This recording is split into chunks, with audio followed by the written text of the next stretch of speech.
Bonsoir à tous et bienvenue sur Plateau et Equinox, votre décryptage quotidien de l'actualité de lundi à vendredi 19h, 21h, 18h, 20h.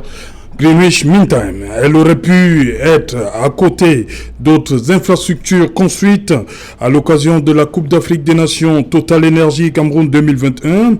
Une des attractions pour les nombreux étrangers venus au pays des Lions indomptables pour la fête du football africain. Démarré en 2019, les travaux de construction de la pénétrante est de la ville de Douala piétinent et restent problématiques.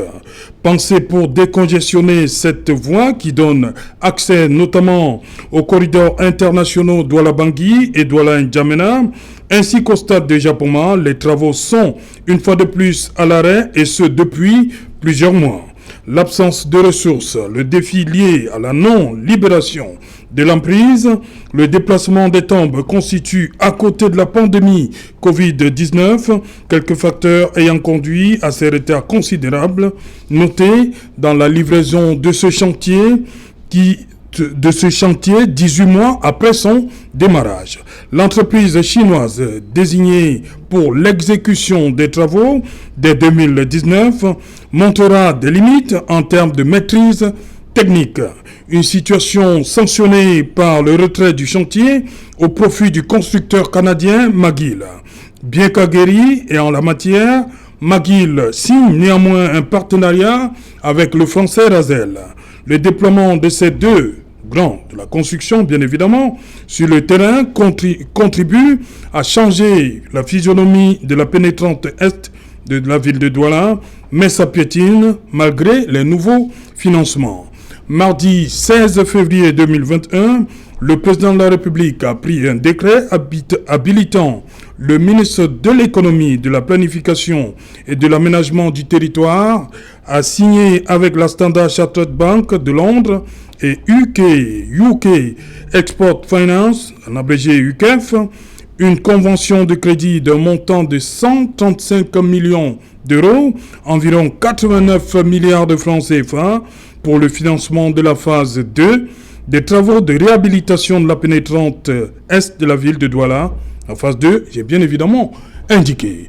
Madame, Monsieur, tout à l'heure à 20h, c'est la grande édition d'information présentée par Cédric Noufelet. Je vous retrouve après pour Equinox Soir, deuxième partie, mais tout de suite, le débat.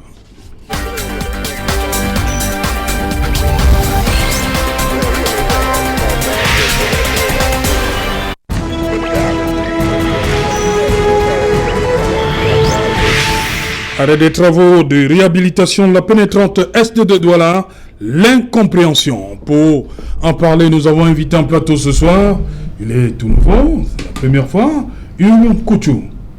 Merci à pour l'invitation, bonsoir. Merci. Bienvenue. Bien. Merci beaucoup, merci beaucoup. Tout d'abord, je tiens à dire bonsoir aux auditeurs d'Equinox TV et aussi particulièrement aux auditeurs de Equinox Soir. Et aussi, si vous me permettez, je tiens comme ça à dire mes condoléances sincères à la famille Fenou. Vous savez, papa Fenou, Rigobert, est décédé. Je tiens comme ça tout particulièrement à dire mes condoléances à sa fille, Onola, docteur Onola Pokam Fenou. Et aussi comme ça à ses veuves, voilà, qui sont très touchées. Et je pense particulièrement à maman Cathy et aussi à son petit frère Junior que j'ai vu très abattu dernièrement. Je tiens à lui dire de rester fort. Je tiens à lui dire mes condoléances les plus sincères à Junior Fenou et à toute la famille. Je les souhaite de rester unis, c'est le souhait de tout le monde. Papa Fenou Rigobert, plus connu sous le nom de Ila Hotel, voilà, pour ceux qui ne le connaissent pas. Voilà, je tiens à souhaiter à la famille, le souhait de beaucoup de personnes, c'est qu'ils restent unis et dans l'unité, voilà. Ils retrouveront, ils garderont leur force. Merci beaucoup. Voilà, à côté de vous, Dr Simon, bonsoir. Bonsoir Serge-Alain, bonsoir aux copanélistes. J'ai bien envie de vous dire bonne année, parce que c'est la dernière fois qu'on s'est vu, je crois, c'est en 2021. Ouais. Donc, heureusement, lorsque je vous vois, tout porte à croire. Ou alors, très clairement, on a l'impression que la canne a été sucrée chez vous comme chez nous. Donc, déjà, merci pour ça.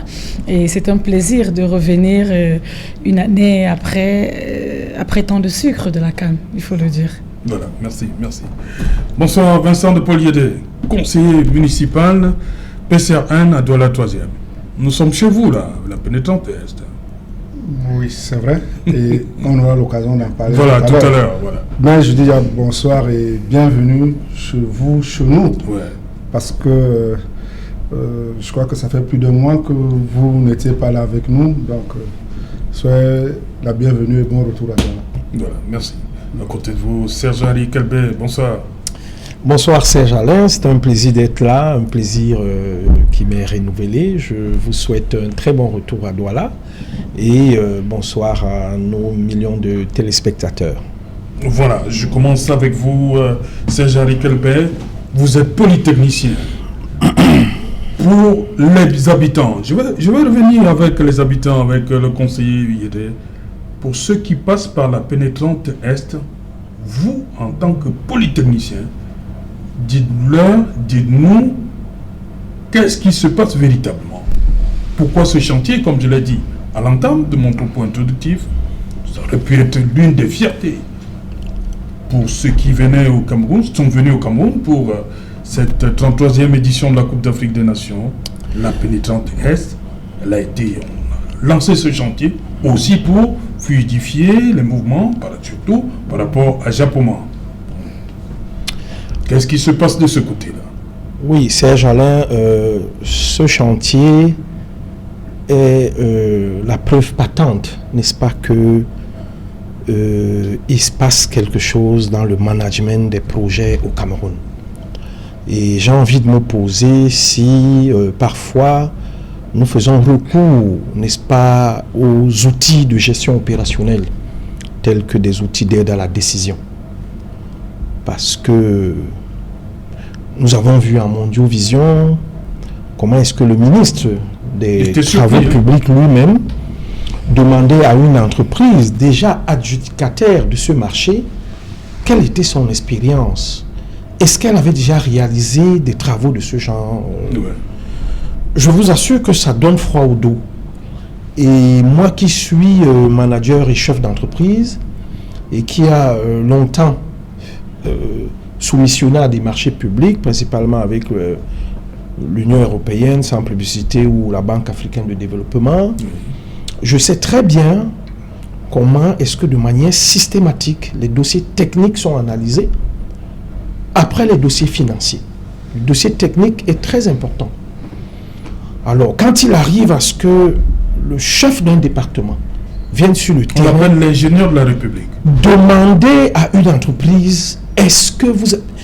ce jour-là, j'étais malade parce que je sais comment nos dossiers sont souvent corsés, surtout quand vous faites des appels d'offres à l'international.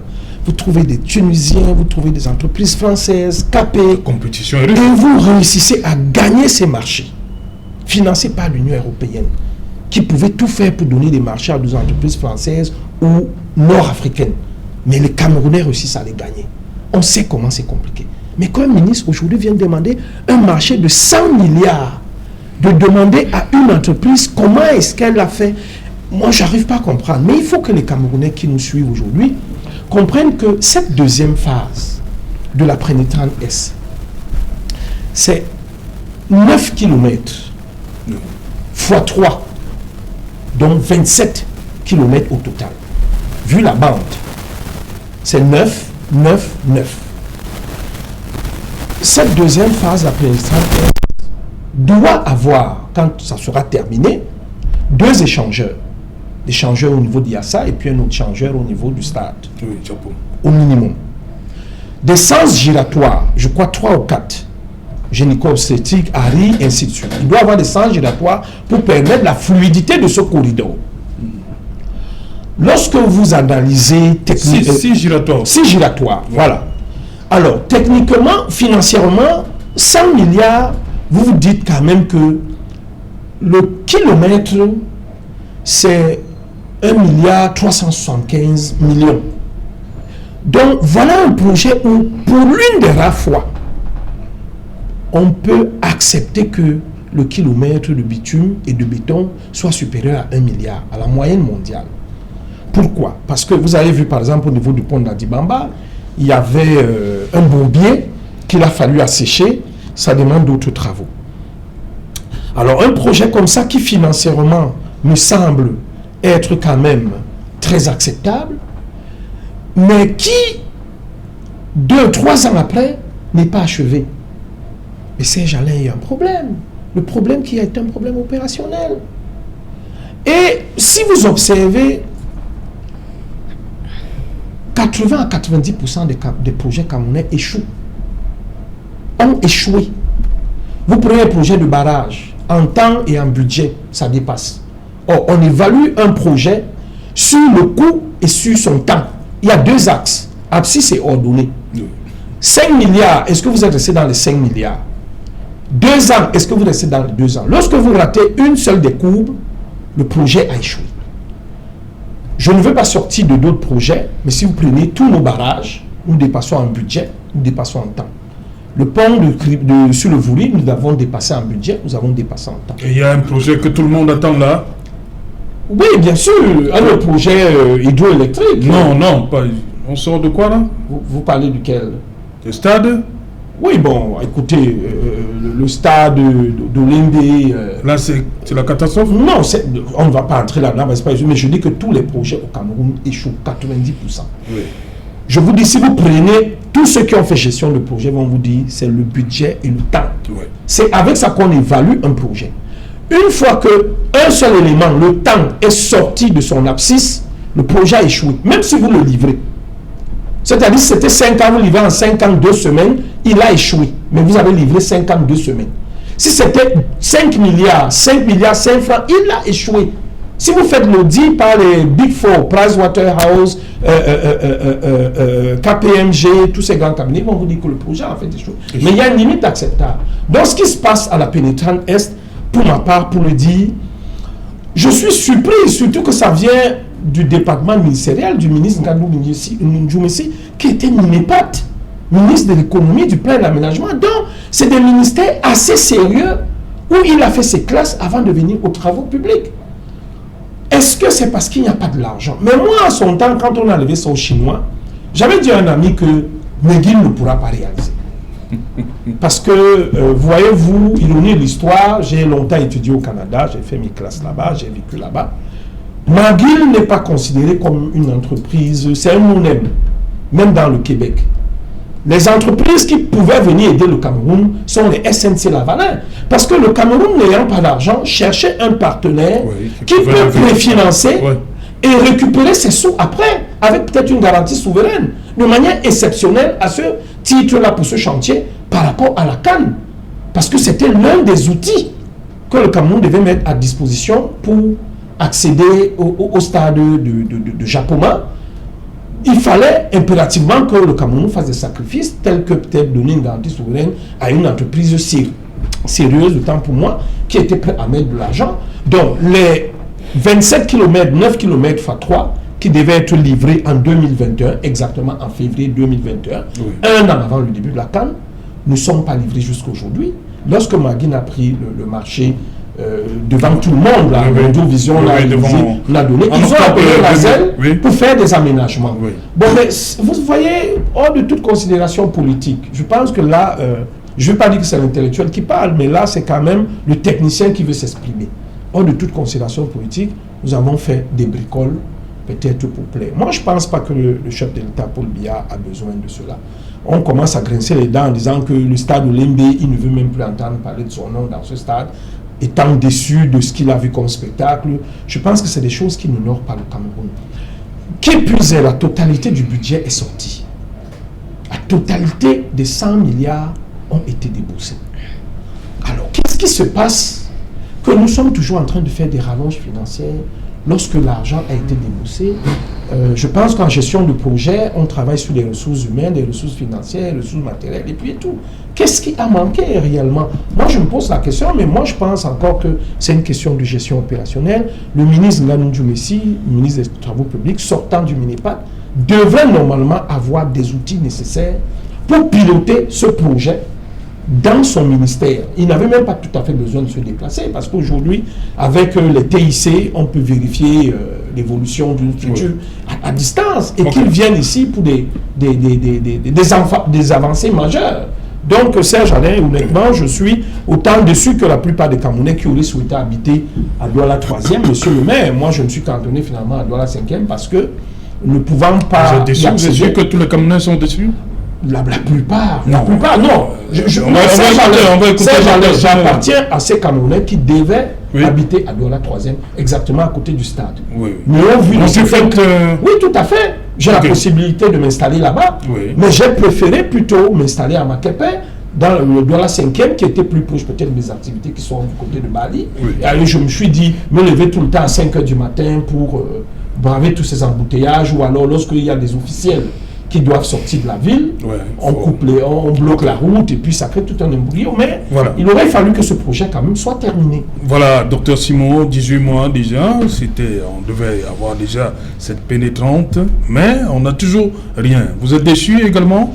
Serge Alain, 18 mois, effectivement, on devrait avoir cet autre élément pour que la CAN soit beaucoup plus belle. Mais il faudrait déjà qu'on reconnaisse qu'il y a d'autres éléments qui ont été mis en avant. Je suis un peu gênée sur un petit concept là, arrêt, parce qu'en principe, nous sommes dans une phase de suspension pour montrer clairement aux Camerounais, pour essayer de diluer leur déception qu'effectivement les travaux vont redémarrer. Suspension? Oui, suspension. Parce que l'arrêt voudrait dire qu'il n'y a plus rien à faire et que le conseiller, n'a plus d'espoir. Non, je peux lui rassurer qu'il garde... Donc arrêt ne veut pas suspension? Non, qu'il garde l'espoir. Suspension pour montrer le caractère momentané. Vous savez combien de mois ça dure? Je veux rassurer les Camerounais qui sont de ce côté-là, que c'est une suspension ou alors, si vous voulez, un arrêt momentané. Pas mais il n'y aura plus de canne, là. Il n'y aura plus de canne, d'après Simon. Non. Tout porte à croire que ces constructions étaient faites uniquement pour la canne. Il y avait la canne, il y avait la canne, et il y a aussi le bien-être des populations. Oui, bien sûr. Maintenant, mais pourquoi il y a des actions qui ont été menées, la canne a eu lieu, elle a été sucrée, ça je l'ai dit à l'entame.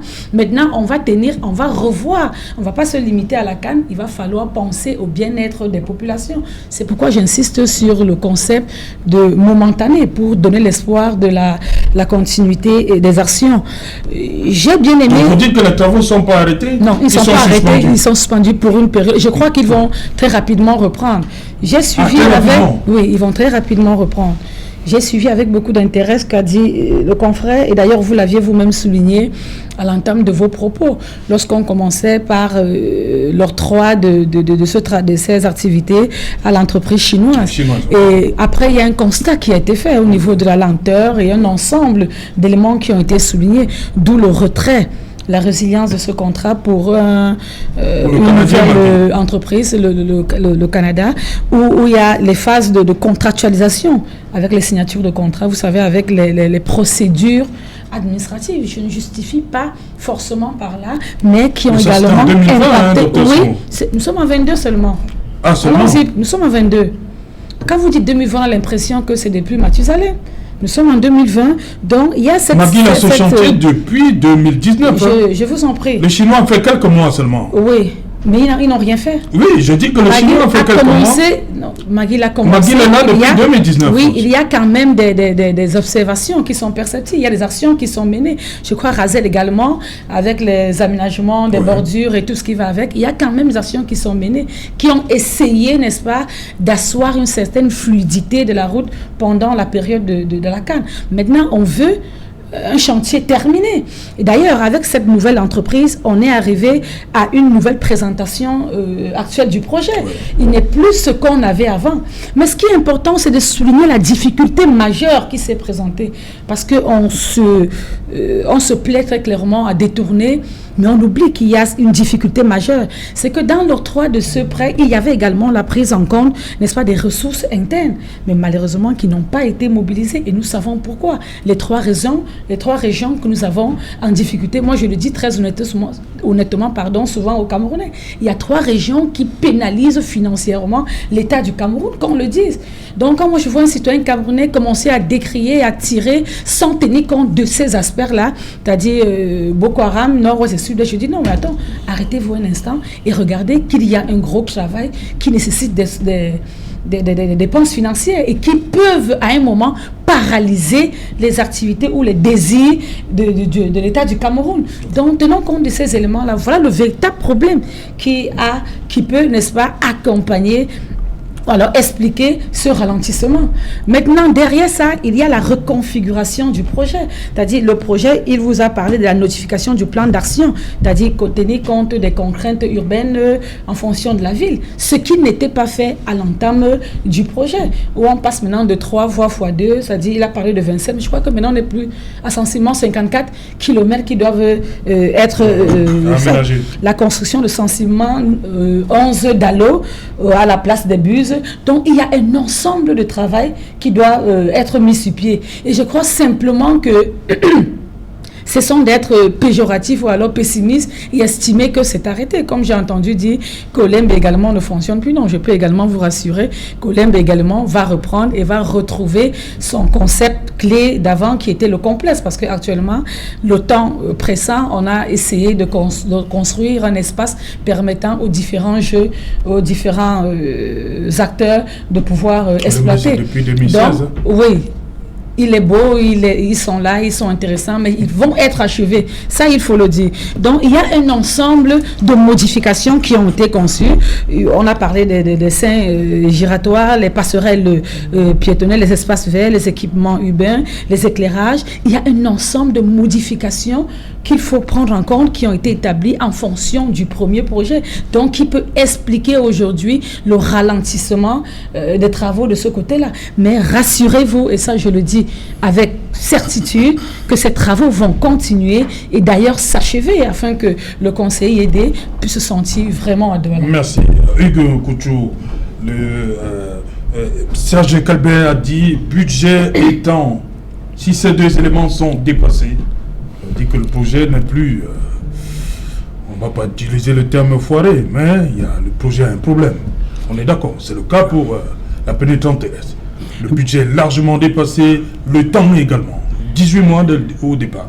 Merci pour votre question. À mon humble avis, je pense qu'il faut se dire la vérité, c'est que ce projet-ci est capital pour le développement du Cameroun. Parce que Douala, vraiment, c'est le poumon de l'île. Voilà. Et c'est aussi capital pour le commerce régional, sous-régional. Vous l'avez mentionné bien tantôt, ça permet de lier le Cameroun, Douala, N'Djamena. Et le flux de commerce juste qui passe par cette pénétrante ici est estimé actuellement à plus de 300 milliards de francs CFA. Ça, c'est seulement pour N'Djamena. Et le flux de commerce qui va Bangui, Centrafrique, est estimé à plus de 50 milliards de francs CFA. Donc, cette pénétrante, malgré le fait que ce n'est que 9 km, c'est tellement important pour l'économie camerounaise. Donc, moi, je veux m'arrêter sur la valeur ajoutée d'un tel projet. Voilà. Quant à ce qui concerne l'implémentation, je pense que ceux qui sont chargés de l'implémentation feront tout pour que ça puisse voir le jour être terminé, cette phase 2. Mais c'est important pour moi ici de faire un point sur vraiment la valeur ajoutée que ce projet peut avoir pour l'économie camerounaise. Alors, vous savez, si vous voulez développer un pays, si vous voulez développer un pays, une chose que vous pouvez faire, c'est goudronner les routes seulement. Alors, si vous vous concentrez seulement à goudronner les routes, vous pouvez développer un pays. Parce que vous voyez, une route, une pénétrante comme celle-là, en plus de rendre le commerce, voyez-vous, fluide, le commerce régional, la zone de libre-échange en Afrique, vous voyez, et aussi le fait que les routes permettent de lutter contre l'inflation, dans le sens qu'au Cameroun, particulièrement, vous savez que beaucoup de produits se périment dans les champs. Alors, goudronner les routes sont bien parce que ça veut dire que beaucoup de produits quittent des champs pour le marché, et ça fait que ça a un effet stabilisateur sur les prix à long terme. Ça fait que, voilà, si vous voulez acheter du macabo, vous l'avez au marché, si c'est cher, il y a les ignames, il y a les patates, le produit de substitution fait que le prix baisse, et aussi ça améliore la qualité des produits pour les consommateurs camerounais, c'est-à-dire que, voilà, vous avez le choix. Parce que vous avez le choix, maintenant les gens sont obligés de vendre des bons produits. Voilà. Donc, il y a un effet aussi sur la création d'emplois. Parce que le 11 août 2021, je crois, le chef de l'État, son Excellence Paul Biya, a signé un accord de prêt, je crois, ratifié, si je me trompe pas, un accord de prêt de 89 milliards de francs CFA, presque 90. Je pense que ça signifie la création d'emplois à court terme pour les jeunes quand le projet sera implémenté. Donc, je pense qu'il y a tellement d'avantages. C'est pour ça que la valeur ajoutée d'une pénétrante telle que celle-ci, il faudrait expliquer à nos auditeurs, aux téléspectateurs d'Equinox, la valeur ajoutée d'un tel projet pour la ville. Et aussi, je sais que les membres du gouvernement connaissent ô combien ce projet est important, c'est pour ça qu'ils l'ont lancé. Mais c'est important aussi que la communauté se mobilise afin qu'on puisse vraiment mettre la pression où elle doit être mise pour que ce projet puisse voir le jour.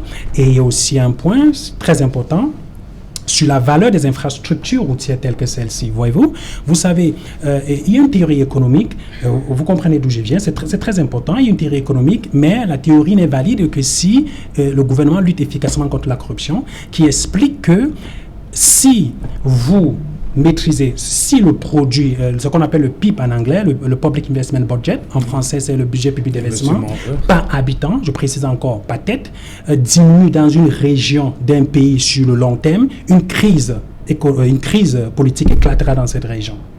Donc, en d'autres termes, si vous voulez contrôler une crise dans une région d'un pays, il faut regarder le budget, le PIB, en français... Produit intérieur brut. Produit intérieur brut. Non, le Public Investment Budget, le budget d'investissement public par tête d'habitant, voilà. Il faudrait contrôler que ça augmente ou que ça stabilise dans la région. Le budget public d'investissement peut augmenter dans une région, mais par tête, ça diminue parce qu'il y a une augmentation de la population. Donc, c'est le budget public d'investissement par tête qu'il faut regarder. Parce que si sur le long terme, ça diminue, la science montre qu'une crise éclatera dans cette région de ce pays-là. Donc, c'est aussi important, ce genre de projet d'investissement routier tel que celle-ci. Voyez-vous, je vais vous montrer la valeur ajoutée que ça peut avoir, l'importance d'un projet comme celle-ci. Elle n'est que 9 km, c'est pénétrante, mais la valeur ajoutée, comme vous le voyez, sur la création d'emplois à court terme, sur l'effet que ça, c'est-à-dire que ça sur l'inflation des prix sur le marché. Vous savez, l'huile, c'était il y a 2 mois, si je ne me trompe pas, après les 1500. 1200. 1200. Je crois qu'à Yaoundé. Je viens de Yaoundé, voilà. Avant d'être à Douala, j'étais à Yaoundé, c'était à 1500. Au marché de Como, je crois, c'était à 1500.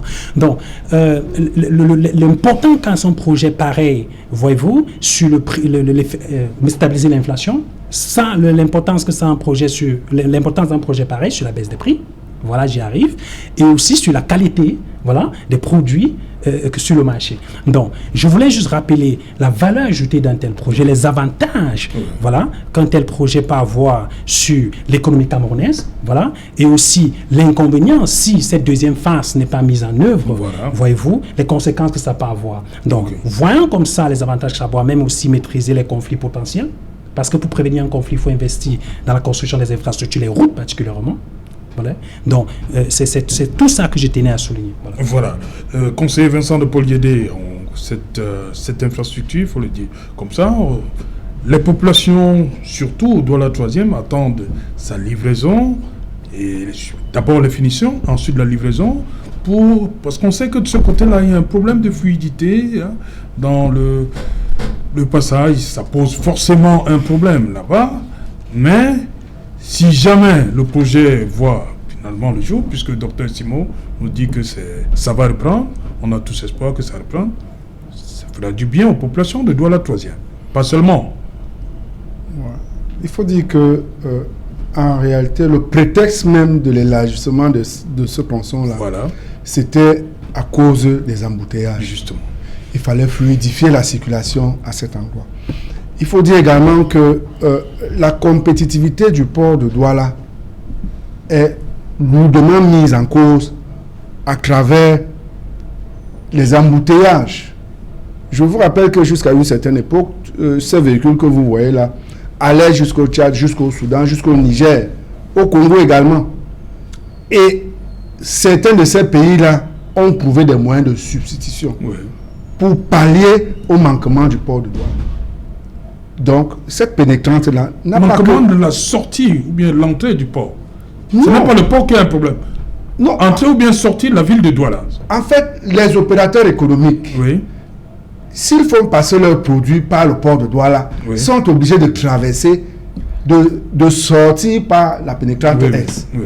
Et donc, s'il y a des problèmes au niveau de la fluidité de la circulation, c'est la compétitivité du port qui est mise à mal. Oui, justement. Parce qu'il pourrait trouver mieux de passer par d'autres ports si le temps et le coût peuvent être moindres que ce qu'ils supportent ici. Donc, sur ce plan-là, nous avons beaucoup perdu parce que ces pays-là, je ne veux pas les citer ici, ont trouvé des voies de contournement pour éviter le Cameroun. Il y a même eu des grèves qui ont été organisées en dehors de ce pays où on a été obligé d'aller négocier de ce côté-là pour leur dire, écoutez, on va vous laisser circuler et vous aurez moins de tracasseries désormais. Donc cette pénétrante-là n'a pas que fait du mal au Cameroun, aux populations de Douala, mais aussi à l'économie camerounaise, parce que le port, c'est la voie d'entrée de beaucoup de nos ressources. Les populations de Douala 3e vivent un calvaire depuis plusieurs années. Et cette pénétrante-là venait justement... Lui, il a dit qu'il préfère ne plus habiter de ce côté-là. Il va à Douala 5e. Avec raison. Et je crois qu'il n'est pas seul d'ailleurs. Hein. Ils sont nombreux comme ça. Vous devez sortir très tôt le matin pour être sûr d'être au travail à Bonanjo ou à 7h30.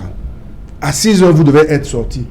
Pour les parents qui ont des enfants qui fréquentent les collèges du centre-ville, c'est véritablement un calvaire. Mais ce calvaire est venu être accentué par les travaux qui ont été engagés. Voilà. Je vous rappelle qu'il y a eu des casses, il y a des canalisations, des tuyaux d'eau qui ont été arrachés.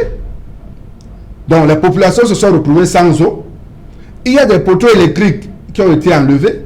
Donc il y a eu l'électricité qui à un moment donné a manqué à certains quartiers. Il y a même le phénomène de poussière. Passez sur ce tronçon-là, vous allez voir, tous les immeubles construits le long, tous les magasins sont tous couverts de poussière, comme si on était dans un village. En saison de pluie, vous allez voir, c'est des grandes mares d'eau de part et d'autre, le long de ce tronçon-là. Ça pose même des problèmes de sécurité et de santé pour les populations.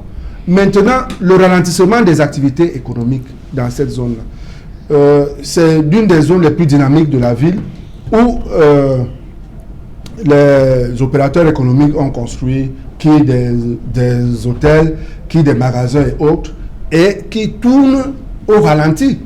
Parce que cette pénétrante-là, telle qu'elle était partie, devait être livrée en 2020, avant le Chan. Et les gens ont fait leur calcul en tenant compte de ce que, en fin 2020 au plus tard, la route va être opérationnelle. Il y a des boutiques, il y a des magasins qui se sont installés là-bas. Même malheureusement, jusqu'à présent, ils n'ont pas pu être opérationnels. Pour ceux qui ont pu ouvrir, ils tournent totalement au ralenti. Donc, c'est regrettable quand même que nous en soyons toujours à décrier les mêmes choses. Alors, vraiment, c'est connu de notoriété publique, n'est-ce pas? Lorsque vous ratez les délais, lorsque vous ne tenez pas compte d'un certain nombre de paramètres dans la réalisation d'un projet, il échoue. Dans la gestion d'un projet, il échoue. Quand on parle des populations qui demandent à être dédommagées actuellement, quand on parle d'un certain nombre de choses, vraiment, même ces financements-là, avant de s'engager dans les casses, on devait déjà savoir comment est-ce qu'on va financer.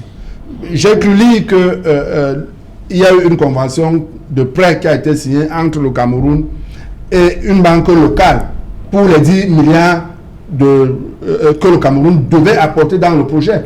En réalité, tel que le gouvernement a communiqué là-dessus, il y a l'argent, ça a été débloqué. On ne comprend pas que le projet ne se réalise pas, sincèrement. C'est-à-dire, toutes les informations que nous avons eues, dès le 27 octobre de l'année dernière, on nous a dit que la convention de financement a été signée. Au niveau du Cameroun, on nous a dit que les financements sont prêts. Donc, à ce jour, on ne comprend pas.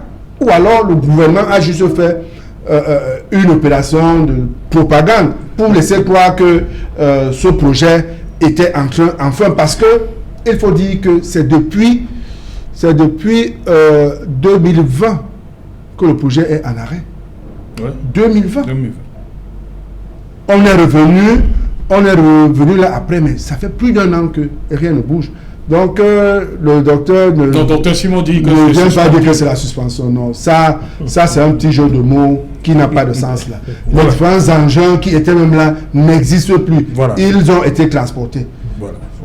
Donc, c'est un chantier abandonné, finalement. Un chantier abandonné. Abandon. Vous êtes encore plus dur. C'est ce qui se passe en réalité. Serge-Henri Kelbert, est-ce que, pour vous avez parlé, est-ce qu'on n'a pas tout loupé dès le départ?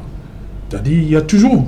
Nous avons également vu cette image du ministre des Travaux publics qui pose des questions, qui vous a amené ici, et tout ça. Il semblait surpris. Est-ce que tout on n'a pas tout faux dès le départ. On ne va pas chercher l'incident diplomatique. Non. Est-ce qu'on a mal apprécié, on a confié le chantier à quelqu'un qui n'avait pas l'étoffe nécessaire? Non, Serge Alain... On n'est pas parti de là? Serge Alain, je vais vous faire une révélation. Oui. Lorsque je faisais dans le marché public, dans le secteur de l'énergie, Oui. mon maître d'œuvre, celui qui venait contrôler mes travaux pour que je passe à la caisse, venait de Lyon. De Lyon. C'est-à-dire, j'écrivais un mois avant pour envoyer mon calendrier et lui dire à telle date, je serai à tel niveau. Compte tenu de ma trésorerie, je souhaiterais que vous soyez au Cameroun pour réceptionner telle phase du marché pour qu'on me paye et que je continue. Il arrivait parfois que celui qui devait venir contrôler mes travaux soit en vacances. Et on trouvait un stratagème avec, je vous dirais peut-être, je vais citer le nom, l'agent d'électrification rurale, parce que je travaillais dans des zones rurales pour électrifier des villages et des villages. Donc vous comprenez que dans ce chantier, à plusieurs niveaux, on a joué de mauvaise foi.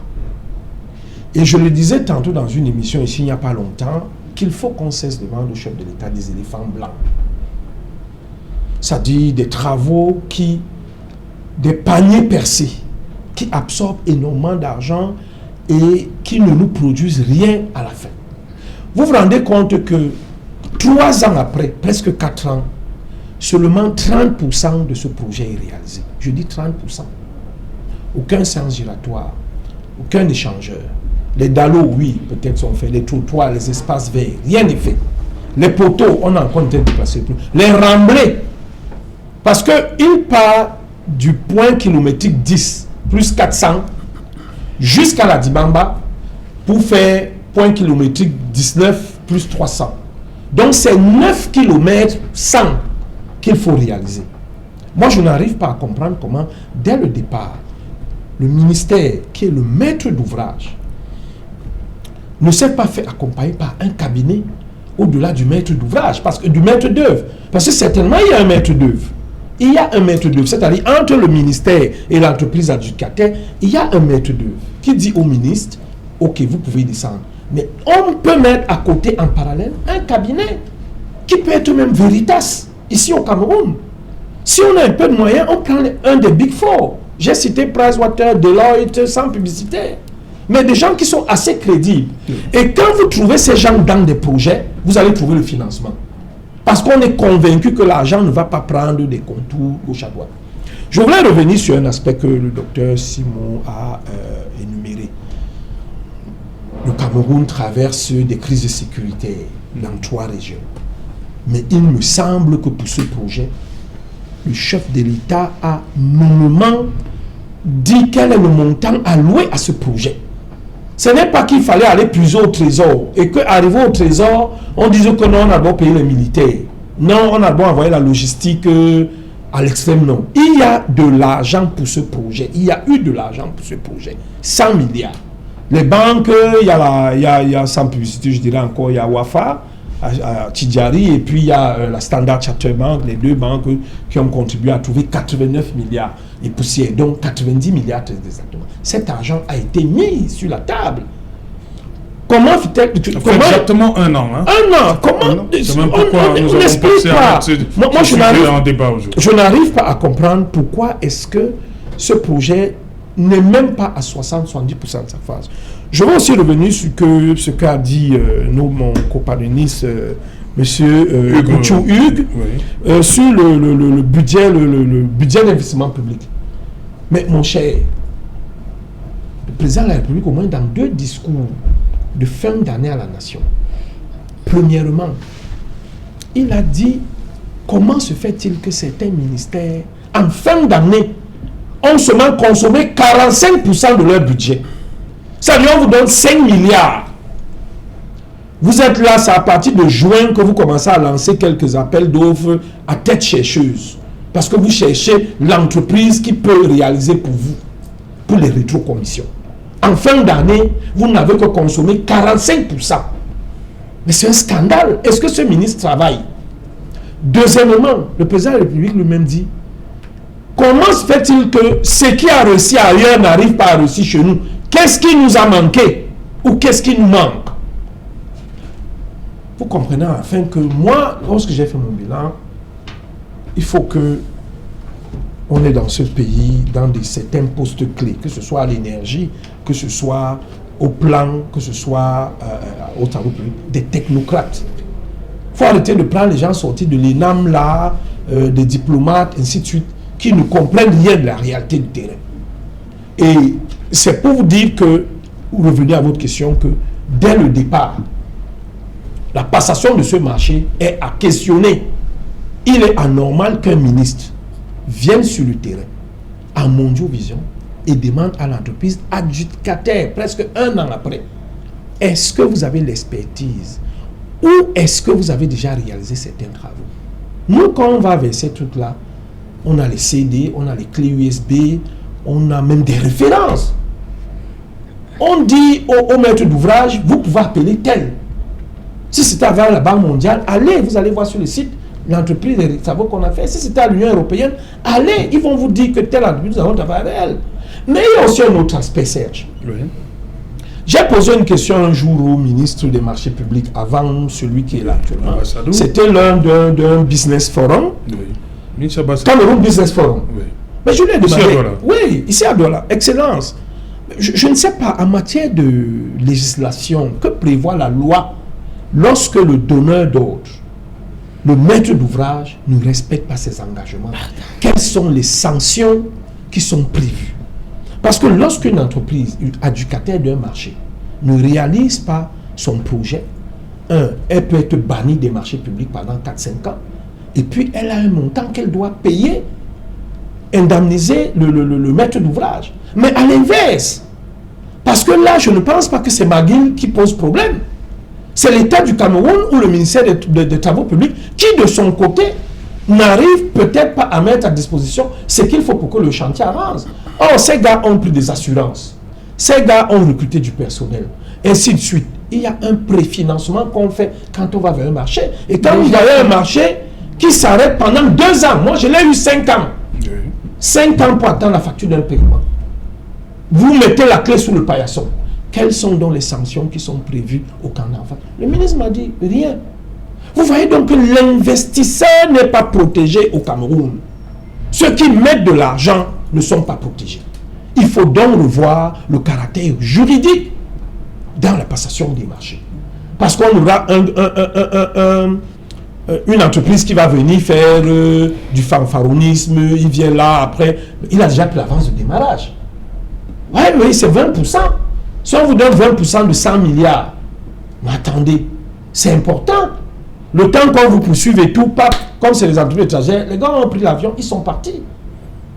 Donc, il faut revoir un certain nombre de choses et que ce soit des cabinets bien structurés qui passent des appels d'offres. Parce qu'au ministère, parfois, on vient nous chercher comme des mercenaires. Venez nous monter les DAO, les dossiers d'appel d'offres. Un ministère qui a peut-être 150 personnes ou bien 500. Il n'y a personne pour monter un dossier d'appel d'offres. On monte les dossiers d'appel d'offres au quartier. Mais prenez un cabinet. Comme quand on veut faire un recrutement dans une société, c'est un cabinet, je vais taire le nom, mais là, la ville de Douala, il y a beaucoup d'entreprises qui font dans le placement de personnel ici et qui vous auditionnent avant de vous envoyer chez l'utilisateur final. Je pense que c'est ça.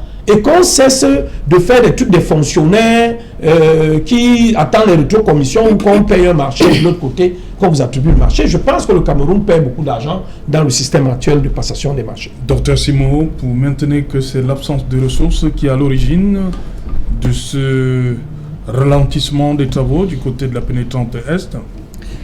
Serge Alain, heureusement qu'on parle maintenant de ralentissement, ça me rassure beaucoup. Je vais vous dire avec exactitude, c'est vraiment un ralentissement et c'est des travaux qui vont...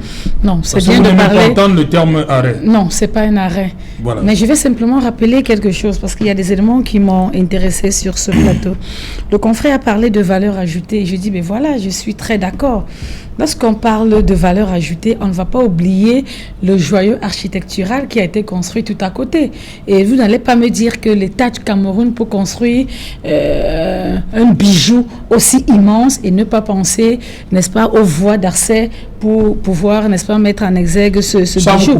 Je parle du stade de Japon. L'eau profonde de Kribi a été construit sans ligne électrique. Tout le complexe industriel porteur de Kribi a été construit sans ligne électrique. Il n'y avait pas d'électricité. Donc, ce que je vais vous dire, et en même temps déjà, pour démontrer que cette valeur ajoutée est prise en compte, c'est parce d'ailleurs, on le dit très souvent, là où la route passe, le développement suit. Donc, c'est pas, sur ce plateau qu'on va démontrer à l'État que non, il y a une valeur ajoutée, il y a une importance. Non, ça, nous le savons. Mais je redire encore qu'il y a des facteurs internes qui ne favorisent pas la mobilité financière totale de l'État du Cameroun actuellement. Ça, je continue à insister sur cet élément-là. Moi, je vois mon confrère dire il a quitté Douala 3 pour aller à Douala 5. Je dis, mais attendez, heureusement, je suis à Douala 5 aussi. Et ces mêmes travaux, il y a des travaux qui sont également en cours à Douala 5, au niveau de PK14 jusqu'à Yabassi. Donc, pratiquement, vous ne pouvez pas changer de zone sous prétexte qu'un espace net. Non, même à Douala 5, le même phénomène se produit. C'est des activités. Moi, je peux comprendre qu'il y a une lenteur au niveau de la réalisation de travaux, oui, qui impacte naturellement sur les activités des uns et des autres. Ça, je vais comprendre. Mais n'allez pas croire que c'est fait à dessein, c'est volontaire, non. Parce qu'il y a au moins une visibilité, il y a une lueur d'espoir, je vais dire ça comme ça. Aujourd'hui, quand moi je regarde Yabassi jusqu'au niveau de PK21, je commence à dire, bon voilà, j'ai espoir que ça va progresser. C'est vrai qu'on aurait bien voulu que les actions se produisent très rapidement pour que ça n'impacte pas sur l'économie, sur les activités des uns et des autres. Là, je suis d'accord. Mais derrière ça aussi, Serge-Alain, nous sommes dans la ville de Douala. Ça, il faudrait qu'on remette cet élément et qu'on mette également cet élément en facteur.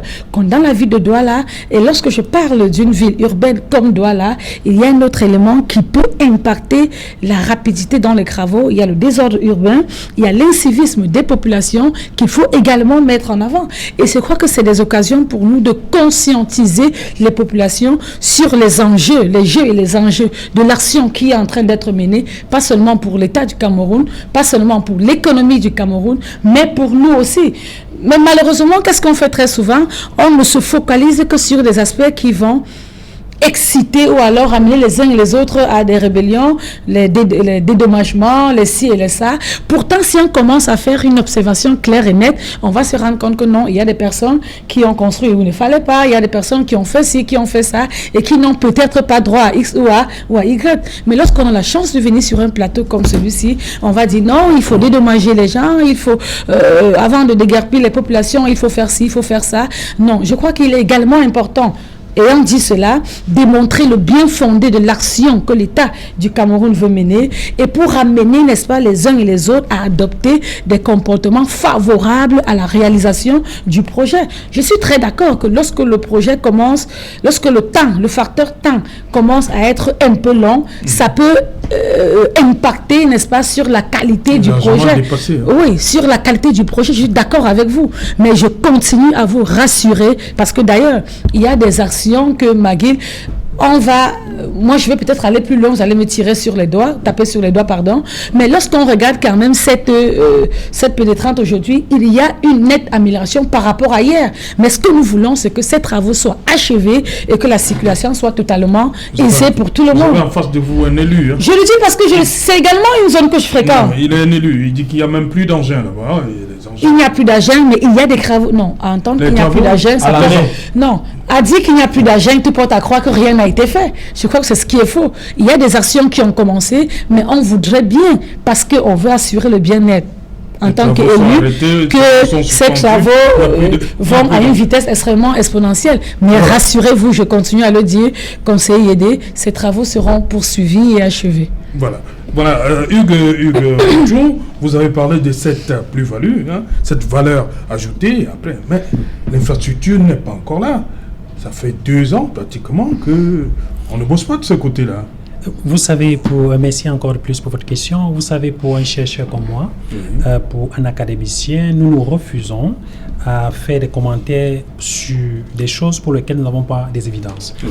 Vous savez, si vous voulez prendre une décision, en général, vous avez 3 possibilités. La première, c'est que vous vous basez sur votre intuition, ce que votre intuition vous dit. Peut-être vous observez la route, vous dites qu'écoute, mon intuition me dit que peut-être comme ça, voici le problème. La deuxième façon de prendre les problèmes, c'est vous vous basez sur l'expérience personnelle. Vous pouvez vous baser sur votre expérience peut-être d'ingénieur, vous pensez que voilà. Et la troisième, c'est se baser sur les évidences scientifiques.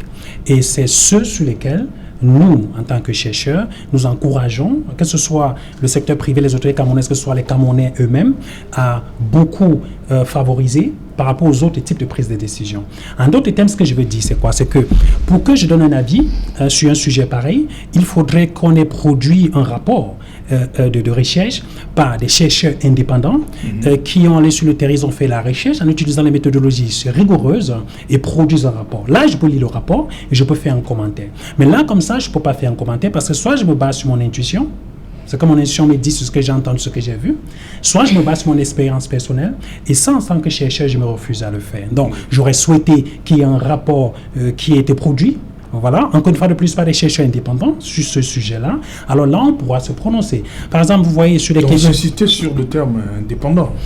C'est très important. Oui, c'est très important parce que, vous savez, la neutralité, malheureusement, je peux le comprendre. Vous savez, ça c'est, je pense, à mon humble avis, que le Cameroun regorge des chercheurs vraiment phénoménaux, ce que j'ai pu voir et observer.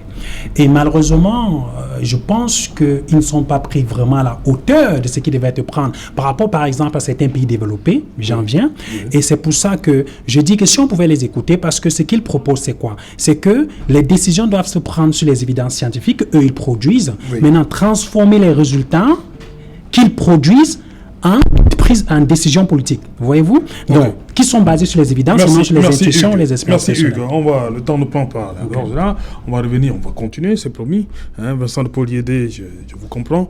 On va revenir après le journal pour cet élément, ça paraît intéressant. Et pour le débrief du journal. Dans quelques instants, le 20h de Cédric.